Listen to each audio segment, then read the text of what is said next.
same thing here. So the locking actuator only goes one way, or the locking pin. It goes through this loop and into this round piece right here. Now I'm going to hold off and I'm going to keep this off while I fit this around the corner to get the new one in. So I'm going to take this back out for now as well. Then we also have the manual, the outside door handle as well. And this guy does almost the same thing. As you can see, this metal tab would come up and punch through and hook in this big metal hook.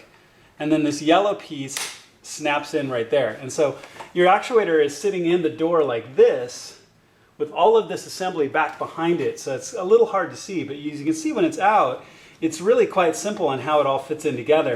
So you just pull it out like that. So I'm going to fit the new actuator in without any of the additional cables on, so I can get it around this corner the easiest and keep everything else out of the way.